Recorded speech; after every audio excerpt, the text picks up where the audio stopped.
কোরআনের ছোঁয়া, কোরআনকে যে চ্যালেঞ্জ করতে আসবে সেই না হয় সে মুসলমান হবে, না হয় সে ওখান থেকে গুমরা হয়ে সে আপনার লাঞ্ছিত হয়ে অপমান হয়ে চলে যাবে।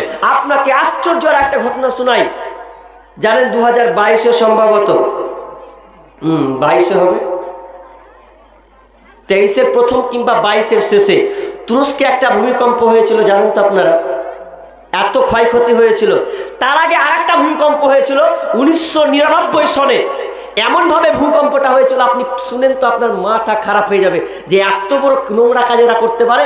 ভূমিকম্পটা সাদে হয়নি, রিপোর্ট প্রমাণ করছে যে ভূমিকম্পটা যখন 1999 সনে হয় তুরস্কে, তো ভূমিকম্পের কারণটা উল্লেখ করা হচ্ছে ওখানে। কেন ভূমিকম্পটা হলো? ভূমিকম্পটা হয়েছিল এই কারণে যে একটা ক্লাবে 30 জন জেনারেল, যত ধর্মের কিছু লোক, তারা খ্রিস্টান, আপনার ইহুদি, এরা একটা ক্লাব করেছে। ওই ক্লাবের মধ্যে তারা নেভার ডে পালন করবে বলে কিছু কিছু মেয়েদেরকে, ড্যান্স যারা নাচে ওই মেয়েদেরকে তারা ভাড়াটিয়া করে নিয়ে এসেছে। তারা নেভার ডে উদযাপন করবে, মানবে। তো একটা ক্লাব, আপনারা দেখেছেন নাইট ক্লাবগুলো কত নোংরা, আপনি মোবাইলে দেখবেন নাইট ক্লাবগুলো এত নোংরা যে মেয়েদেরকে ভাড়াটিয়া করা হয়। মদ খেয়ে তারা মাতাল অবস্থায় থেকে জেনায় ব্যভিচার করে তারা সকাল হয়ে তারপরে বাড়ি যায় আজকে বর্তমান। তো সেই সময় এই 30 জন আরো অনেকজন ওই জেনারেল তারা একটা চক্রান্ত করলো যে উলঙ্গ মেয়েদেরকে ডাকা হোক, এখানে নাচ হবে, গান হবে, ড্যান্স হবে, এবং পাশাপাশি কি হবে জানেন? মাথা মগজ উল্টে যাবে আপনার। কি করেছে? একটা ক্যাপ্টেনকে বলছে এক কাজ কর, কোরআন লিয়ায়, কোরআন লিয়ায়। কি করবে? আরে লিয়ায় কোরআন। কোরআনকে নিয়ে আসা হলো। কোরআনকে নিয়ে আসার পর ওই যে জেনারেল ক্যাপ্টেনকে বলছে এক কাজ কর, সূরা হিজরের 9 নম্বর আয়াতটা বের কর। দিল বের করে দেওয়ার পর যখন বের করছে তো বলছে পর কি পড়া আছে? বলছে আমি জানি না। বলছে এতে বলা আছে ইন্না নাহনু নাযালনা যিকরা ওয়া ইন্না লাহু লাহাফিজুন। আল্লাহ বলছেন আমি স্বয়ং আল্লাহ এই কোরআনকে নাজিল করেছি, আমি পৃথিবীর বুকে পাঠিয়েছি, এর রক্ষণাবেক্ষণ দায়িত্ব হচ্ছে আমার। পৃথিবীতে দুশমন আসবে, এর উপরে আপনার ঝাঁপিয়ে পড়বে, কিন্তু আমি আল্লাহ রক্ষণাবেক্ষণ আমি নিজে, এটা কেউ কিছু করতে পারবে না। আল্লাহ এই সূরা হিজরের 9 নম্বর আয়াতে বলছে ওই লোকটাও ওই জেনারেল পড়ুয়া লোক আপনার কিনা, বলছে দেখি আল্লাহর কত বড় ক্ষমতা আছে, দেখবো আজকে আল্লাহর কত বড় ক্ষমতা আছে। তাই বলে তিনি আল্লাহকে চ্যালেঞ্জ ছুড়ে দিলেন। এবার তিনি কি করতে লাগলেন? কোরআনের পাতাগুলোকে তিনি ছিঁড়তে লাগলেন। কোরআনের পাতা ছিঁড়ে দেওয়ার পরে যেই মেয়েগুলো নাচানাচি করছিল, মদপান অবস্থায় ছিল, কারো শরীরে কাপড় আছে, কারো শরীরে কাপড় নাই, উলঙ্গ অবস্থায় আছে, তখন ওই জেনারেল পড়ুয়া আপনার কি করেছেন? আপনার কিনা কোরআনের পাতাগুলো ছিঁড়ে ছিঁড়ে ওই ড্যান্সরত বেশ্যা মেয়েদের পায়ে ছুটতে লাগলেন। তারা পায়ে পড়ে, কিছু আপনার পায়ে কুচে যায়, পায়ে দাবা পড়ে। এইভাবে ছিটাতে ছিটাতে ছিটাতে যে কোরআনটা নিয়েছিল ক্যাপ্টেন, ও কিন্তু বুঝতে পেরে গেছে আহারে তোরা চ্যালেঞ্জ ছুড়েছিস স্বয়ং আল্লাহকে, তোদের রেহাই নাই, আমি এখানে 1 মিনিটও থাকবো না, আমি এই ক্লাব থেকে আমাকে বের হতে হবে, আমাকে পালাতে হবে। তিনি সাক্ষাৎকারে বলছেন, তিনি ওই ভয়াবহটা তিনি তুলে ধরছেন। সাক্ষাৎকারে তিনি বলছেন যে আমি ওখানে থাকলাম না, আমি আকাশটাকে ফলো করলাম, আকাশটা কালো বন্যের এমন ভাবে কালো নাই হয়ে গেছে, আল্লাহ রাগান্বিত হয়ে গেছে যে আমার কোরআনকে নিয়ে তোরা ছিড়িমিড়ি করবে আর আমি আল্লাহ বসে থাকবো, এটা কখনো নয়। ওই ক্যাপ্টেন কিন্তু আপনার পালিয়ে গেল। এমন করে পালিয়ে যাওয়ার পর এমন করে একটা ভূমিকম্প শুরু হলো। মাত্র 29 মিনিটের ভূমিকম্প, না 29 সেকেন্ড, মাত্র 29 সেকেন্ড ওই ভূমিকম্পটা হয়েছিল। এত ভূমিকম্প 7.8, কেউ বলছেন 12.8 এইরকম সেলসিয়াস একটা ভূমিকম্প হয়েছে। আর যেমন এই ভূমিকম্পটা হওয়া, ওই ক্লাবটাকে এমন করে আপনার বিকট একটা আওয়াজ এসে সবার কান ফেটে একদিক দিকে চলে গেল। ওখানে 50,000 লোক ছিল, 50,000 লোক মারা গিয়েছে, একটাও জীবিত ছিল না।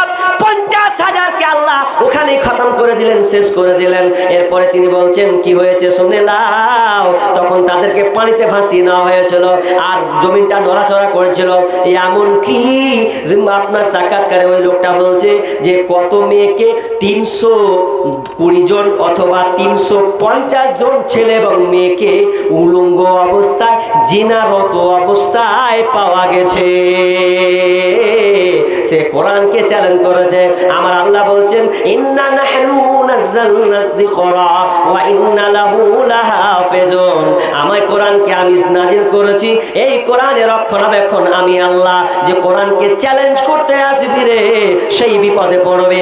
আমি আল্লাহ কোরআনকে হেফাজত করনে ওয়ালা। ওই জন্য একজন হিন্দু গায়ক অনেক দিনকার এই গানটা ছোটকাল থেকে শুনে আসছি। গানটা কি বলছেন? যদি আগুন লেগে ধ্বংস হয়ে যায়, যদি আগুন লেগে ধ্বংস হয় পৃথিবীর সব বইয়ের দোকান, তবু বিশ্ব থেকে হারাবে না পবিত্র কোরআন। তবু বিশ্ব থেকে হারাবে না পবিত্র কোরআন।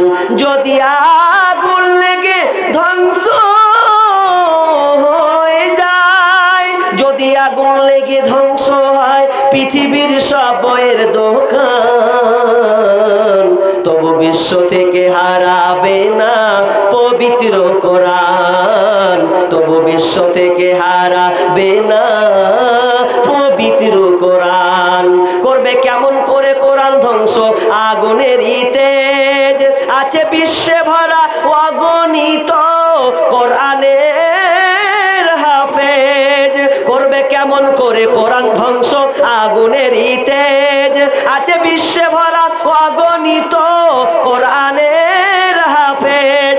তারা ছাপাবে আসমানি গ্রন্থ, তারা ছাপাবে আসমানি গ্রন্থ, বাঁচাবে কোরআনের মান, তবু বিশ্ব থেকে হারাবে না পবিত্র কোরআন। তবু বিশ্ব থেকে হারাবে না পবিত্র কোরআন। কোরআনকে খতম করতে পারবে না। এক ইংরেজের আমলে একজন ইংরেজ একটা মাদ্রাসায় ঢুকেছে। মাদ্রাসা ঢোকার পর বলছে আচ্ছা তোমাদের এখানে কতটি কোরআন আছে? কতটি কোরআন আছে? তো বলছে কি করবে, আমরা সমস্ত কোরআনকে আমরা কিনে নেব। এই আপনার কিনা ওই মৌলানা কিন্তু বুঝে ফেলেছে যে তোরা কোরআন নিয়ে কি করবি, তোদের কাজ কি। মৌলানা যখন বুঝে ফেলেছে যে এরা কোরআন নিয়ে পুরাবে, যেমনই বুঝে নেওয়া, ওই আপনার ইংরেজদেরকে বলছে তোরা দাঁড়া, তোমরা এখানে দাঁড়িয়ে যাও, আমি দুটা ছেলেকে ডাকবো। দুটা ছেলেকে ডাকছে, আব্দুর রহমান, এই আব্দুর রহিম, তোমরা কোথায় আছো? এখানে আসো। আসার পর দুজনে বলছে তোমরা শুরু করে দাও সূরা আলিফ লাম মিম থেকে। দুজনে 15 পারা করে শুনিয়ে দিল। ওই ইংরেজ তিনি দেখছে যে না রে, এদের কোরআন পুড়িয়ে কোনো লাভ নাই, কারণ এই কোরআন পুড়িয়ে কি হবে, এরা তো বুকের মধ্যে সিনার ভিতরে পুরো 30 পারা কোরআনকে বুকে ভরে নিয়েছে। এদের কোরআন পুড়িয়ে আমাদের কোনো লাভ নাই, তোমরা পুড়িয়ে করবে কি? আবার এই আপনার কিনা হাফিজ যারা, তারা আবার কোরআনকে লিপিবদ্ধ করবে, কাগজে রূপান্তরিত করবে, কোরআনে রূপান্তরিত করবে, আবার কোরআনে তৈরি হবে, সারা পৃথিবীতে ছড়িয়ে পড়বে। পৃথিবীতে যত ধর্মগ্রন্থ আছে সবকে যদি আপনি পুড়িয়ে ছারখার করে দেন, আর ওই আগের মতন করে তারা বের করতে পারবে না। কিন্তু এমন একটি কোরআন আমার আল্লাহ দিয়েছেন, সারা পৃথিবীর লোক যদি একটি হয়ে কোরআনকে পড়িয়ে টাচনাচ করে দেয়, তবু কোরআনের কিছু করতে পারবে না। সবচাইতে পৃথিবীতে সবচাইতে কোরআন পাত্র তো সবচাইতে কোরআন বেশি পাঠ করা হয়। ছোট ছোট বাচ্চার একদম 30 পারা কোরআন পূর্ণ ঢুকে যাচ্ছে, আফসোস লাগে। আপনি একটা অঙ্ক করতে গিয়ে করতে করতে হঠাৎ ভুলে যান, আপনি 10 পাতা পড়তে গিয়ে আপনাকে যদি বলি 10 পাতা আপনি গড় করে পড়েন, তো আপনার ক্ষমতা নাই, আপনি গল্পটা আপনি ওই লাইন বা লাইন বলতে পারবেন না। আমি চ্যালেঞ্জ করব প্রত্যেকটা শিক্ষককে, দেখি ও 10 পারা পড়ে হুবাহুব একই রকম শোনাক। কিন্তু আপনি একটা 7 বছরের বাচ্চা, 9 বছরের বাচ্চাকে আপনি বলেন যে বেটা সূরা ফাতিহাটা সম্পূর্ণ শুনিয়ে দেখাও, ও গড় করে আপনাকে শুনিয়ে দেবে, একটা জেড জামাত পর্যন্ত এক্সচেঞ্জ করবে না। এর নাম হচ্ছে কোরআন। কিছুদিন আগে আমাদের এই লালগোলার পাশে এই 13-14 বছরের মেয়ে 15 মাসে কোরআন হেফজ করেছে, মাত্র 15 মাসে। এটা কিছুদিনকার আগে ঘটনা। পুরো 30 পারা কোরআনকে বুকের মধ্যে ভরে নিয়েছে। আর আজকে আমরা কোরআন পাওয়ার পরে কোরআনকে আলমারিতে রেখে দিয়েছি। কোরআন কিসে ব্যবহার করছি? তাবিজে। তাবিজ। কোরআন কখন ব্যবহার করছি জানেন? আপনাদেরকে এইদিকে নাই, না থাকলে আলহামদুলিল্লাহ দোয়া করি আল্লাহ যেন না থাকে, আমাদের দিকে এখনো আছে। মানুষ যদি মরে তো মরার সময় মলবি ভাড়া করতে চলে গেল, লিয়াই গে বাপের লাশ এখনো যায়নি, মরণ যায়নি, এখনো বেঁচে আছে, কোরআন পর। ওই সময় কোরআন পড়েছে।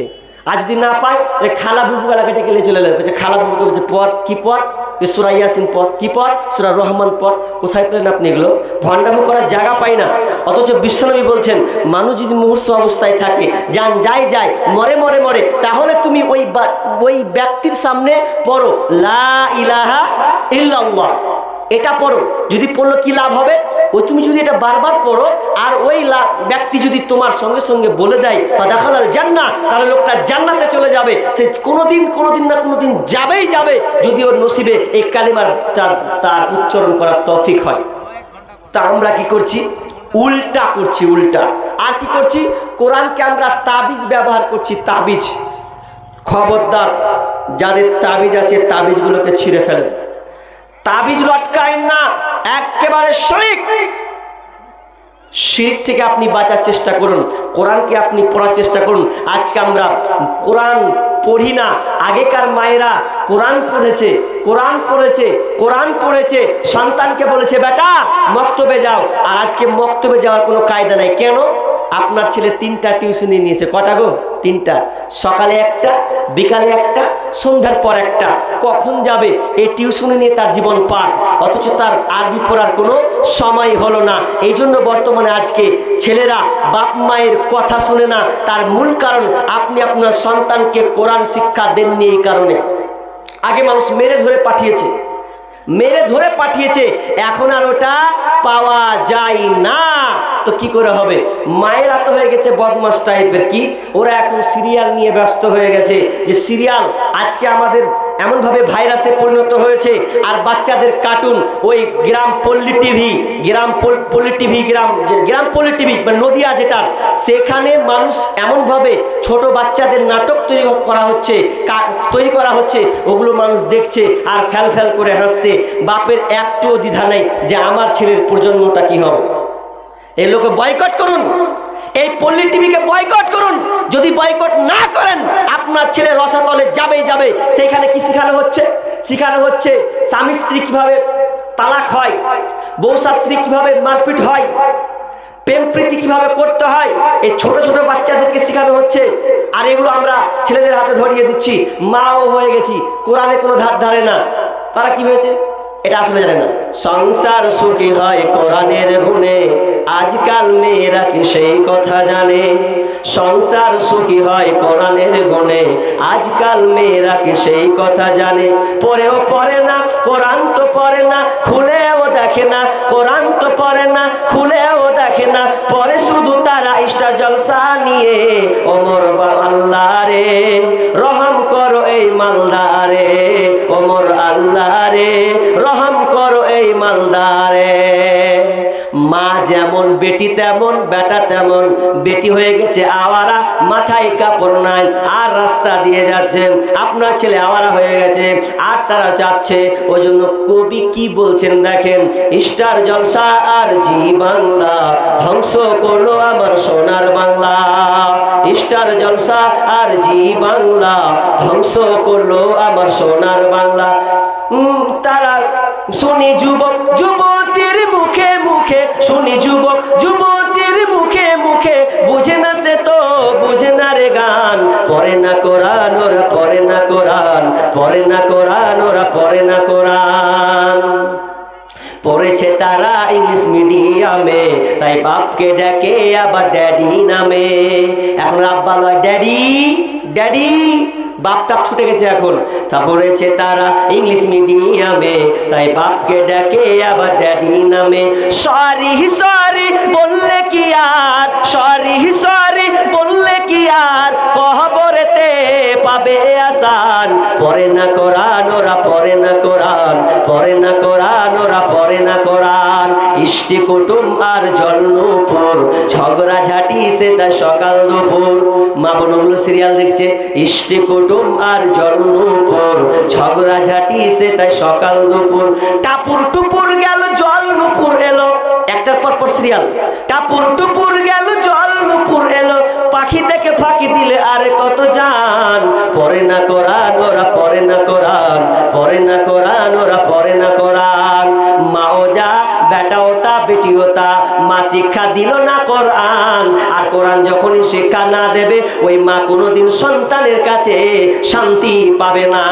মা যেমন ব্যবহার করবে, কোরআন যদি তুলে না দেওয়া হয়, আপনি যদি ওই সন্তানকে কোরআনটা তুলে দিতেন, কারণ বিশ্বনবী বলছেন তলাবুল ইলমি ফারিয়াতুন আলা কুল্লি মুসলিম, প্রত্যেক নর নারীর উপরে শিক্ষা করা ফরজ, প্রত্যেক নর নারীর উপরে শিক্ষা অপরিহার্য, একে শিক্ষা করতে হবে। কিন্তু বিশ্বনবী কোন শিক্ষার কথা ইঙ্গিত করেছেন?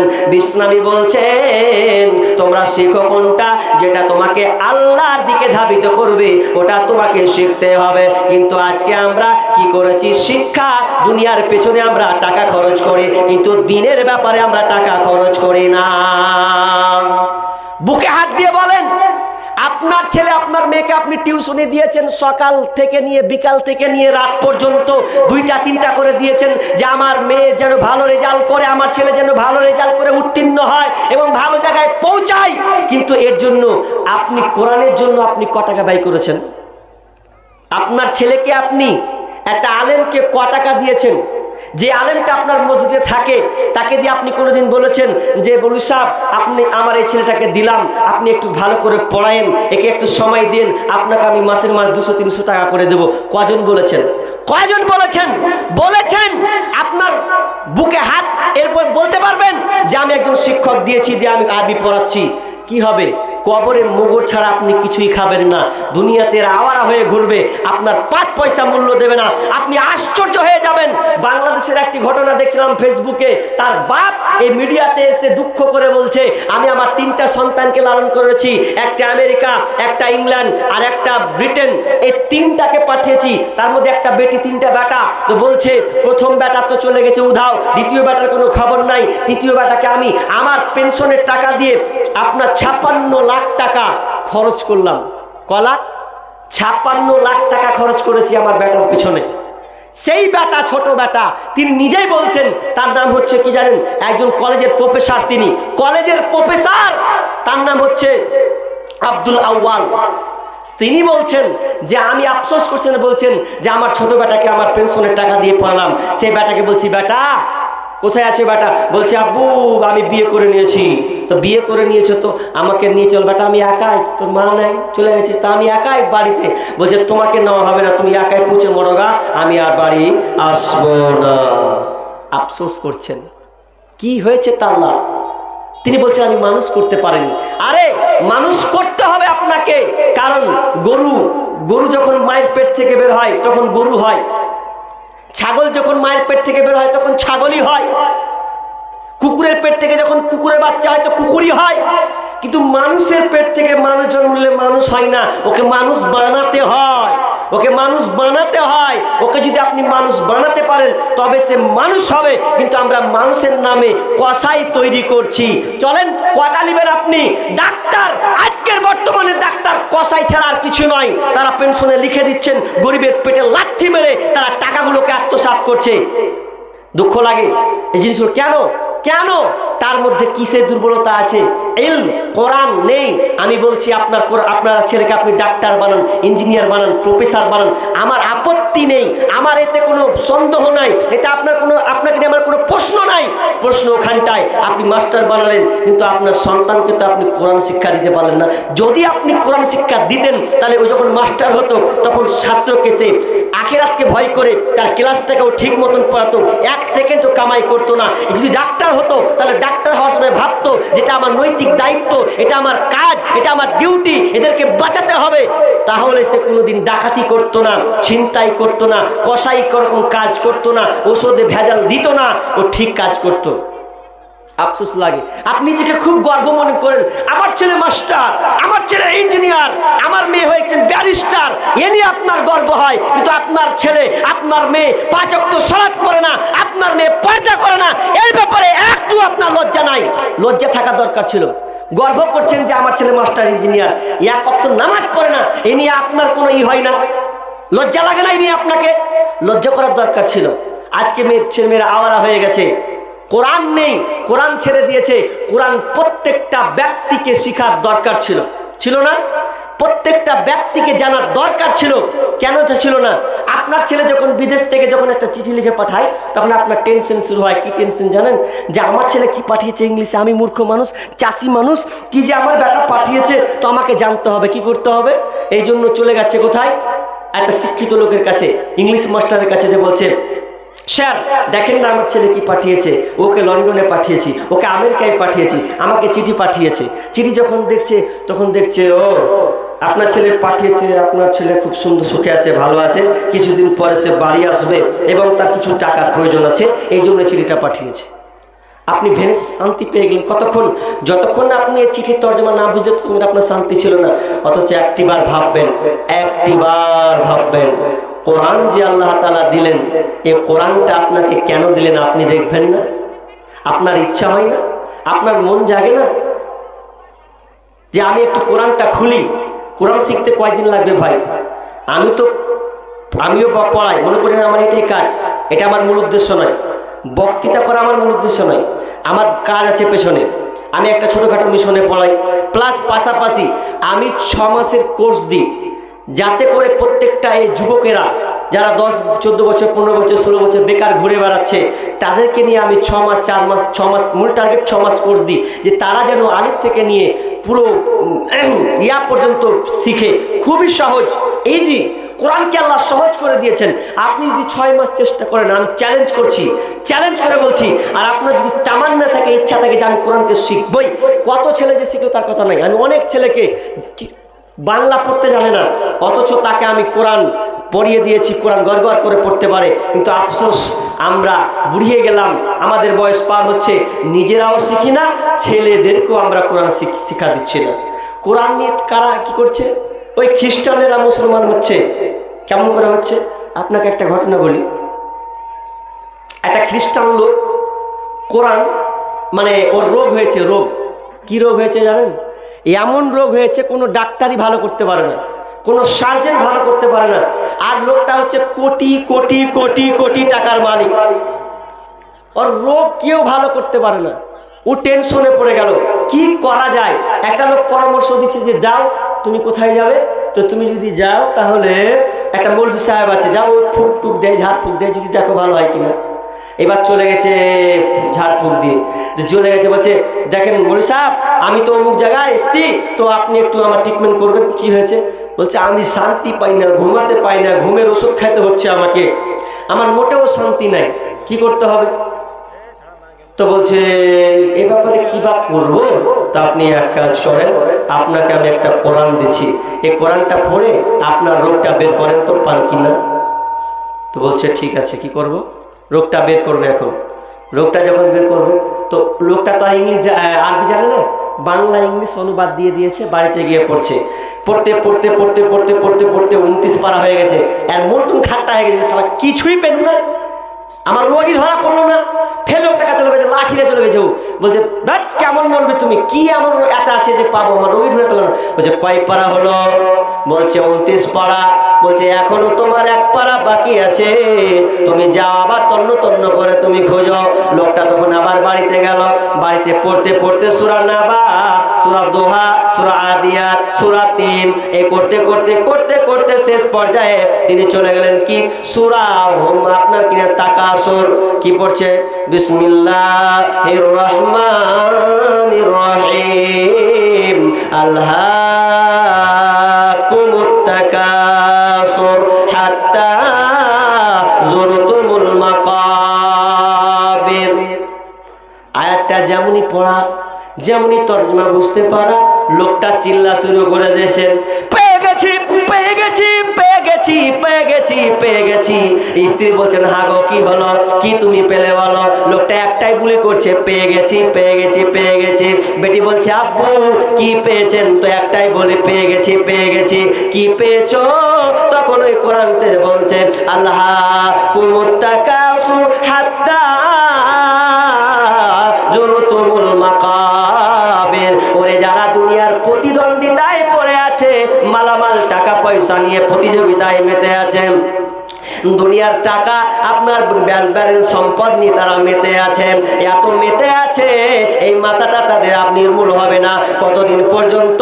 হাত্তা জুরতুমুল মাকাবির, যতক্ষণ না ও কবরে ঢুকেছে। কবরে যতক্ষণ পর্যন্ত না গেছে রে, ততক্ষণ পর্যন্ত এই দুনিয়ার প্রতিযোগিতা, টাকা পয়সার প্রতিযোগিতা সে ভুলবে না। আর যেমনই লোকটা বুঝে নিল যে আমার শান্তি কেন আসে না, আমার শান্তি এই জন্য আসে না যে আমি দুনিয়ার মোহে পড়ে আছি, আমাকে আল্লাহ এত কোটি কোটি টাকা দিয়েছে অথচ আমি শান্তি পাই না। আমি মনে করছি আরো চাই, আমি দুনিয়ার প্রতি পড়ে গেছি, আমি দুনিয়ার পেছনে ছুটে গেছি, আমাকে আল্লাহ এত কোটি কোটি টাকা দিয়েছে, আমার শান্তি না, আমার ঘুম হচ্ছে না। তো আমি বুঝেছি কেন আমার টেনশন, কেন আমার ঘুম হয় না, আসলে আমি দুনিয়ার পিছনে ছুটেছি বলে আমার এই দশা। যতদিন কবর পর্যন্ত না যাব ততদিন পর্যন্ত আমার এই হালাতটা হতে থাকবে। কোরআন তারা বুঝেছে, আমরা বুঝি নাই। আচ্ছা বলেন কোরআনে ভুল আছে? বলেন কোরআনে ভুল আছে? আছে গো, আপনারা পাননি, কিন্তু কয়েকজন বেঈমান কোরআনের ভুল ধরতে গেছে। অনেক ঘটনা আছে, বলবো না, সময় চলে আসছে। একটু টাচ দিক কোরআনের ভুল। তসলিমা নাসরিনের নাম কে কে শুনেছেন? শুনেছেন? এইখানে শুনেছে তসলিমা নাসরিন, তাও আবার বলছে এমবিবিএস ডাক্তার নাকি, এমবিবিএস ডাক্তার। আমি তো বলবো এমবিবিএস ডাক্তার, ওই এমবিবিএস ডাক্তার নয়। যদি এমবিবিএস ডাক্তার হতো তাহলে এই মন্তব্যটা সে করতো না। সেই মেয়েটা কি জানেন, বাংলাদেশ মনমোহন সিংয়ের বাড়ি, তাকে জুতা পিটে করে কোথায় গেল? ভারতে। সে বলেছিল যে মেয়েদেরকে পর্দায় ভরে দিয়েছে আর ছেলেদেরকে আওয়ারা করে দিয়েছে, কোরআন এটা ভুল করেছে। ওই বেঈমান মহিলা, আবার দেখবেন ওই বেঈমান মহিলাই যেদিন বাংলাদেশ থেকে পালায় ওদিন বরখা পরে পালিয়েছিল ভারতে। আর কোনো পথ পায়নি, বরখা পরে মুখ ঢেকে নিজেকে বাঁচাবার জন্য সে বাংলায় কলকাতার দিকে সফর মেরেছিল। সেদিন কালো বরখা পরে যাতে চিনতে না পড়ে। বেশ্যা মেয়ে কোথাকার, তুমি বললে যে মেয়েকে পর্দায় রেখে দিয়েছে, তুমি কি পর্দা দিলে কেন? তুমি আবার নিজেকে ঢাকলে কেন? লজ্জা হয় না? এখন আপনি সোশ্যাল মিডিয়াতে পাবেন ওই মেয়েটা জুতা পিটছে ওকে, তো আমি বারবার খালি জুতা মার খানটাই দেখছি, যে মারছে ওকে জুতা খালি ওখানটা খালি মানে পিছাচ্ছি আর দেখছি যে মারছে ওকে কেমন করে। মানে এত লোক ক্ষিপ্ত হয়েছিল, সেই মেয়ে ভুল ধরেছিল যে ইসলাম হচ্ছে একটা ক্যান্সার। কি বলছে? ক্যান্সার। ওকে আল্লাহ ক্যান্সার বানিয়ে দিয়েছিল প্রায় 2-3 বছর আগে, ওর স্তনে আল্লাহ ক্যান্সার দিয়েছে। থাক, ও আবার বলেছে ইসলাম হচ্ছে একটা পঙ্গু, আল্লাহকে পঙ্গু বানিয়ে বিছানায় ফেলে দিয়েছে। থাক, ইসলামকে তুই অপমান করবি। সে বলেছে নারী থেকে সম্মান দেওয়া হয় না। সম্মান দেওয়া হয় না মানে?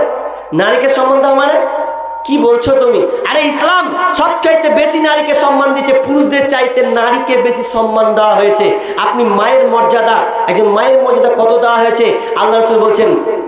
একজন রসুল আছেন যে আরো জন রাসূলুল্লাহ, একজন লোক আসলে এসে বলছেন যে মান হাক্কু বিহসনি সাহাবাতি নাসি বিহসনি সাহাবাতি, ইয়া রাসূলুল্লাহ আমার উত্তম আচরণে, আমার উত্তম ব্যবহারে কে সর্বপ্রথম, কে আমার আচরণ প্রথম পাবে? কে পাবে? পিছনে কি বলেন? কলা উন্মুখ তোমার মা, তারপর কে? কলা সুমামান, তারপর কে? কলা উন্মুখ তোমার মা, তারপর কে? তা বলছেন কলা উন্মুখ তোমার মা। চতুর্থবার বলছে কলা আবুকা তোমার বাপ। মাকে 3টা প্রফার মানে সম্মানিত 3 বার, আর বাপের সান্ত্বনা পুরস্কার 1 বার দিল। কে বলেছে মায়ের সম্মান দেন? সম্মান দিয়েছেন। ও পাগলি বুঝলো না, ও ভাবছে ছেলে যেমন করে ঘুরবে, ছেলে বনাম মেয়ে বনাম সমান সমান। একটা বইও লিখেছে, ও বই বাংলায় বের করেছে। তো ওই বইটাও খুব ভাইরাল হয়েছিল, প্রচার চলেছে, মানুষ ক্ষিপ্ত হয়ে গেছিল। সে বলছে মেয়েকে ঘরে ভরে রেখেছে। আর বিষ্ণু বলছেন কি আল মারাতুল আওরাতুন, মেয়ে হচ্ছেন ঢেকে রাখার বস্তু। সোনার চাইতো দামি হচ্ছে মেয়ে, অথচ আজকাল মেয়েরা বেপর্দা হয়ে তার জীবনকে নষ্ট করে দিচ্ছে। কোথায়? ওই জন্য আমি বলছিলাম, কবি কি বলছেন? বেহায়াপনা দিবস নামে চলছে বেঈমানি, হীরার চেয়ে দামি জিনিস হারায় অনেক নারী। বেহাপনা দিবস নামে চলছে বেঈমানি, হীরার চেয়ে দামি জিনিস হারায় অনেক নারী। দুষ্টু ছেলের মিষ্টি কথায় পরে নারী ফাঁদে, সব হারিয়ে বোনটি আমার বসে বসে কাঁদে। প্রেমের নামে চলছে এখন, প্রেমের নামে চলছে এখন অশ্লীলতার ছোঁয়া, কত মনের নারী সম্মান পান্তা ভাতার মোয়া।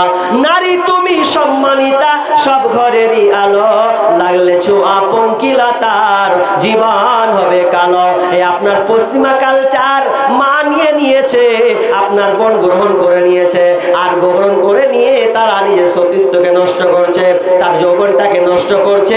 এমনকি শুধু তাই নয়, আপনার এবিসি নিউজ বলছে প্রত্যেক বছর 5 লক্ষ শিশুকে হত্যা করা হয়। তো কোথা থেকে? কেউ আপনার বড়ি খেয়ে, কেউ আবার ইঞ্জেকশন দিয়ে, কেউ আবার সিজার করে পেটের বাচ্চা বের করে সন্তানকে লাইকেশন করে হত্যা করে। কেন?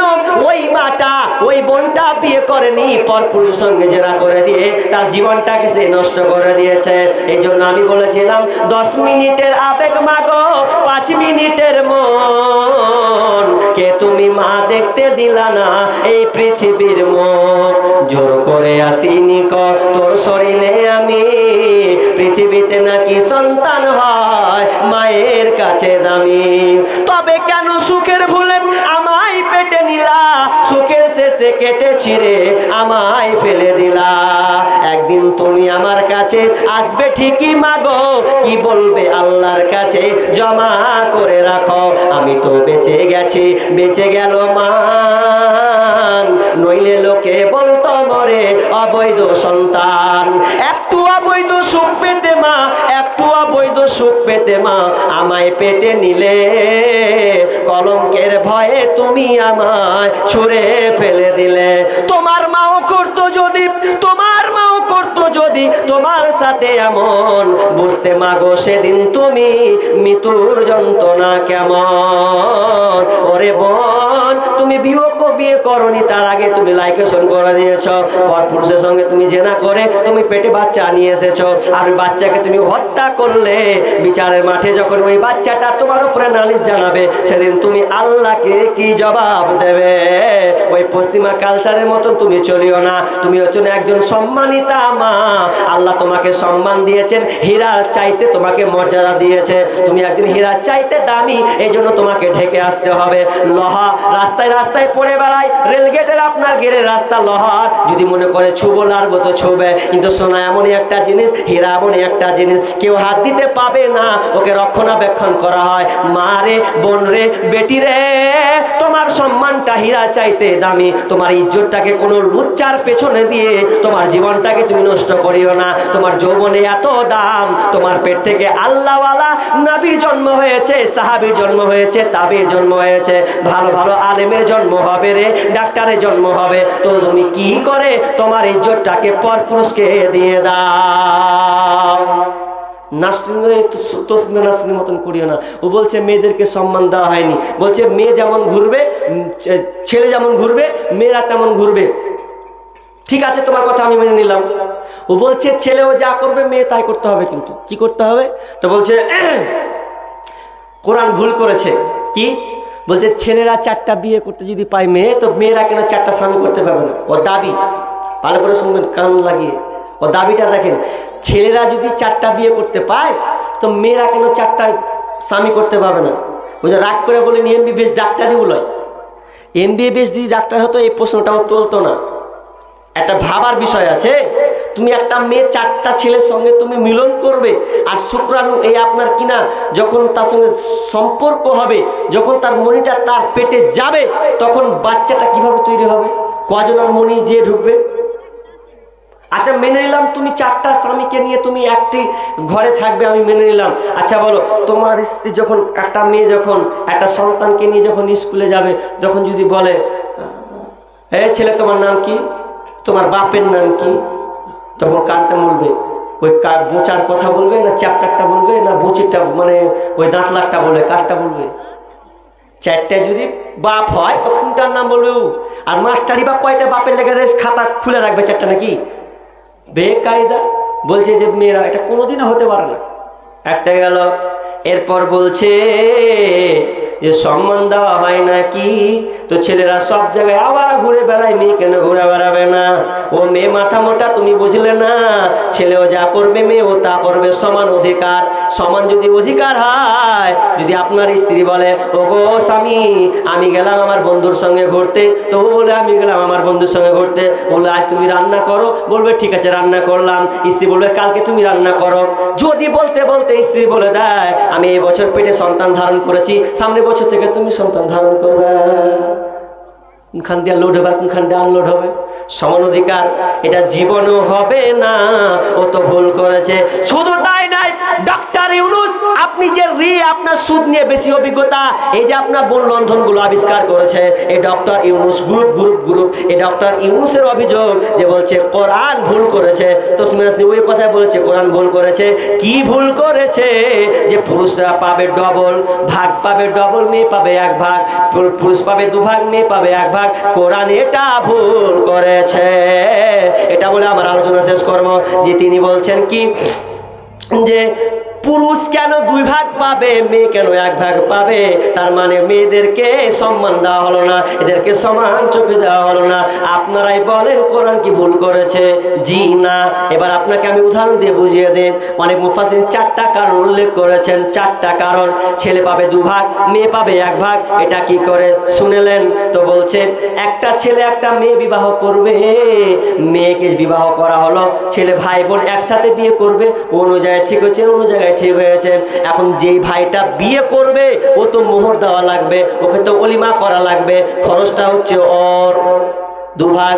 ও যদি 1 লাখ টাকা পায়, মেয়ে 50,000 পেলো। ভালো করে শুনবেন, ধরুন ছেলেটা 1 লাখ টাকা পেয়েছে, মেয়েটা 50,000 পেয়েছে, মানে ও ডবল পেলো, হাফ পেলো। এবার শুনলেন বিয়ে করলো, মোহর দিল, এবার ছেলে মোহর দিল এবং অলিমা দিল, বিয়ের খরচ যাবতীয় ছেলেকে বহন করতে হলো। মেয়েকে কিন্তু 1টা টাকা লাগলো না। কেন? যে ছেলেটা ও মুখ থেকে আসবে ওই মেয়েটাকে মোহর দিবে, মোহরের বিনিময়ে তাকে বিয়ে করে নিয়ে চলে যাবে। তার মেয়ের কাছে 50,000 টাকা জমাই থেকে গেল, আর ওই ছেলেটার 50,000 মাইনাস হয়ে গেল। একটা কারণ। দ্বিতীয় কারণ যদি তার মহিলাটার বাপ মা না মরে যায়, ভাই বাপ যদি মারাও যায়, তাহলে একদিন সে কি করবে? কোনোদিন ও বাড়িতে চড়বে যে এটা আমার আপনার কিনা ভাতিজার বাড়ি, এটা আমার ভাতিজির বাড়ি, ভাতিজার বাড়ি, এটা আমি যাব, আপনি আসা যাওয়া তার লেনদেন থাকবে। কিন্তু কারণ এটা আপনি ভাববেন যেটা আমার বাপের ভিটে বাড়ি, এটা আপনি যেতে পারবেন। নাম্বার 3 শর্টকাটে বলি বন্ধু আমার, ও মা বোনেরা, তোমরা মনে কিছু করিও না, এটাকে তোমাদেরকে জানা লাগবে। যদি তোমার বিয়ে হয়ে যায়, 3 নম্বরটা শুনেলেন। 3 নম্বর কারণ হচ্ছে যে আপনার কিনা খান বংশের, আপনার সৈয়দ বংশের মেয়ে খান বংশে পৌঁছে গেছে। ওই খান বংশে পৌঁছার পর খান বংশের ওরসে সন্তান হয়েছে। তো ওই সন্তানটার দায়িত্ব দেখভাল কার? তো হচ্ছে বাপের। আপনার কিনা খান বংশের, সৈয়দ বংশের নয়। যত টাকা পয়সা যত খরচ হবে তো খান বংশের হবে। ওই ওরস থেকে সন্তানের আবির্ভাব হবে, বড় হবে। এই জন্য ছেলেটা ডবল পাবে। নাম্বার 4, মা বোন ভালো করে এই কথাটা শুনো, তোমার চাইতে তোমার ভাই ডবল পাবে কেন শুনে নাও। তুমি যখন তুমি ধরে নাও তোমার স্বামী মারা গেল, তোমার স্বামী মরে গেছে, তুমি বিধবা হয়ে গেলে, কিংবা তোমার স্বামী তোমাকে তালাক দিয়ে দিল, অথবা দেখলে তোমার এইদিকে দেখছো তোমার মা তোমার আব্বা বেঁচে নাই, তারা সকলেই মারা গিয়েছে। এখন তুমি কার এক নাই উঠবে বলো? স্বামী তো তোমাকে তালাক দিয়ে দিল, এখন তুমি যাবে তোমার ভাইয়ের কাছে, ভাইকে বলে ভাই গো আমাকে তালাক দিয়ে দিয়েছে, অথবা বলবে ভাই আমার স্বামী মরে গেছে। তখন ভাই আপনাকে বুকে করে নিয়ে যাবে, আয় রে বোন আয়, তুই আমার বোন, তুই আমার বাড়িতে থাকবি, আমি তো ইয়ং আছিস, এখন তোকে আবার আমি বিয়ে দিয়ে দেব। এটা ভাইয়ের দায়িত্ব। আর আপনি সেই জন্য আগে থেকে ভাইকে 2 ভাগ দিয়ে রেখেছেন। এটা হতে পারে এই জন্য মুফাসসিরগণ 4টা কারণ উল্লেখ করেছেন। এই 4টি কারণে পুরুষেরা 2 ভাগ পাবে, মেয়েরা 1 ভাগ পাবে। কারণ মেয়েদের কোনো খরচা নাই। কারণ স্ত্রী তার স্বামীকে বলবে ওগো আমাকে লিপস্টিক লাগবে এনে দাও, ওগো আমাকে টিকলি লাগবে এনে দাও, ওগো আমাকে চুল লাগবে এনে দাও, শাড়ি এনে দাও, এগুলো সে দাবি করবে। আর স্বামী নিয়ে আসবে, আর এই আপনার ভাইয়ের যে স্ত্রীটা হবে ওই স্ত্রীটা তোমার ভাইয়ের কাছে দাবি করবে, ওগো আমাকে একটা শাড়ি কিনে দাও, দাবি করবে খরচকার তো তোমার ভাইয়ের। এই জন্য কোরআন কিন্তু ভুল করে নাই, এই জন্য কোরআন পুরুষকে দিয়েছে 2 ভাগ, মেয়েকে দেওয়া হয়েছে 1 ভাগ। আমি প্রায় 1:30টার দিকে চলে এলাম। এটা মাদ্রাসার জালসা মনে হয় নাকি গো? মাদ্রাসা কালেকশন মনে হয় খুব একটা ভালো হয়নি, আমি যেটা শুনলাম। কালেকশন করার নিয়ম আছে, কালেকশন করছে 10টার পরে দিচ্ছে।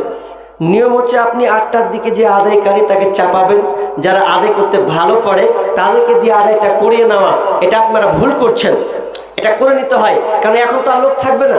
যখন লোক থাকবে তখন তো আমি আবদার করব, কেউ উঠে যাবেন না। আমি মোট এখানে আর 5 থেকে 10 মিনিট একসাথেই যাব। এত কষ্ট করে থাকলেন, আর 10টা মিনিট থাকেন আমার সঙ্গে। আমি একজন মুসাফির মানুষ, বাইরে থেকে শুধু মুর্শিদাবাদ থেকে আপনাদের এখানে এসেছি, কিছু শোনাবো, কিছু আপনার কাছ থেকে নেব, আর আপনাদেরকে গজল উপহার দেব। যেহেতু আমি গাজাল বলতে খুব অবস্থিত, তবে এখন বলা কমিয়ে দিয়েছি, কারণ এই জন্য কমিয়ে দিয়েছি, আমার যত শেখগণ আছেন ওই গজল বলার কারণে আমি গালিও খেয়েছি, বকানি খেয়েছি। এত গজল বলা ঠিক নয়। ঠিক আছে, 1-2টা বললে মানুষ ছিল মিডিলে বিষয় ভিত্তিক বললো, সে ঠিক আছে। তো আমি এখন কমিয়ে দিয়েছি ভাই। তো শেষও আপনারা আছে বিধায় আপনাদের আমি শোনাবো, যেগুলো আমার বিষয়ে গজলগুলো ভাইরাল হয়ে আছে, মিলিয়ন মিলিয়ন ভিউ যেগুলো হয়ে আছে, ওগুলোর মধ্যে আপনাকে আমি একটা শোনাবো। মা বোন আপনারা এখানে আছেন, কোন আল্লাহ বলি মা আছেন যে আমার হাতে এই নাকের, কেউ কানের দুল, কেউ গলার হার, চাঁদি হোক বা সোনার হোক দিবেন। দেখেন আমি প্রায় জায়গায় চেয়েছিলাম, প্রায় জায়গাতে চেয়েছি, আল্লাহ আমার হাত দিয়ে দিয়েছেন। অনেক মা আমার হাতে তুলে দিয়েছেন, হাত আংটি খুলে দিয়েছেন, হাতের বালা খুলে দিয়েছেন। মা বোন অনেক আছেন, আসবেন আল্লাহর মেহেরবানি করে একটা মেয়ের